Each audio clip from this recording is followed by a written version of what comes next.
بسم اللہ الرحمن الرحیم۔ پیور ہربل ٹپس کے پلیٹ فارم سے السلام علیکم دوستو، مائیں بچوں کو بار بار دھلانے سے بچنے کے لیے ڈائپر پہناتی ہیں، لیکن ڈائپر زیادہ دیر پہننے سے بچوں کو ریشز یعنی ڈرماٹائٹس پڑ جاتے ہیں، جس کی وجہ سے جلد پر جلن اور سرخی ہو جاتی ہے۔ آپ کے بچے کے ساتھ بھی اگر ایسا ہو جاتا ہے تو بازاری کیمیکلز ملی کریمیں استعمال کرنے سے بہتر ہے کہ آپ ان ٹوٹکوں سے بچوں کو ٹھیک کر لیں۔ دوستو، ان ٹوٹکوں کے علاوہ کچھ احتیاطی تدابیر ہیں، وہ بھی ضرور اختیار کریں۔ نمبر 1، ڈائپر ایریا کو سادہ صابن سے نیم گرم پانی کے ساتھ دن میں ایک دفعہ ضرور دھوئیں۔ نمبر 2، جب بچہ پوٹی کرے تو ڈائپر فوراً تبدیل کریں۔ نمبر 3، کبھی بھی گیلے جسم پر ڈائپر نہ لگائیں۔ نمبر 4، اچھی کوالٹی کا ڈائپر استعمال کریں۔ نمبر 5، ہر بار ڈائپر تبدیل کرنے پر مطلوبہ ریمیڈی ضرور استعمال کریں۔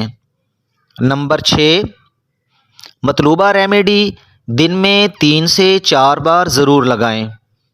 نمبر 7، جب تک اچھی طرح سے آرام نہ آ جائے مطلوبہ ریمیڈی لگانا جاری رکھیں۔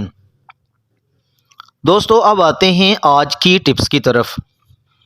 پہلی ٹپ یہ ہے، ایک برتن میں 2 چمچ ناریل کا تیل گرم کر لیں اور اس میں 1 چمچ کارن فلور یعنی مکئی کا آٹا ڈالیں اور اچھی طرح چمچ سے ہلاتے رہیں، اور ساتھ ہی 1 عدد وٹامن ای کا کیپسول جو کہ میڈیکل سٹور سے ایویان کے نام سے مل جاتا ہے شامل کریں۔ جب یہ کریم کی شکل اختیار کر لے تو اس کو کسی صاف شیشی میں ڈال کر محفوظ کر لیں اور اس کو متاثرہ جلد پر لگاتے رہیں جب تک ریشز ختم نہ ہوں۔ دوستو، دوسری ٹپ یہ ہے، 1 عدد خالی کپ لیں اور اس میں 2 چمچ خالص سرسوں کا تیل ڈالیں اور اس میں 1 چمچ پانی ملا کر چمچ سے تقریباً 1 منٹ تک اچھی طرح ہلاتے رہیں۔ جب یہ تھوڑا سا گاڑھا ہو جائے اس کا مطلب یہ ہے کہ آپ کی ریمیڈی تیار ہے۔ اب اس کو متاثرہ جگہ پر لگا کر نرم ہاتھوں سے جذب کریں۔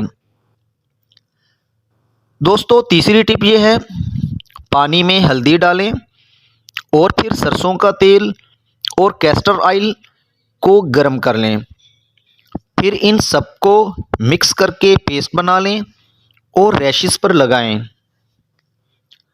دوستو، چوتھی ٹپ یہ ہے، عرق گلاب 3 چمچ اور سرسوں کا تیل 1 چمچ بوتل میں ڈال کر اچھی طرح مکس کریں اور ریشز والی جگہ پر لگائیں۔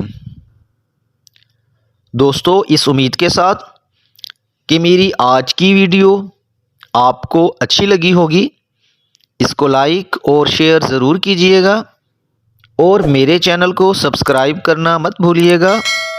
اپنا خیال رکھیے گا۔ اللہ حافظ۔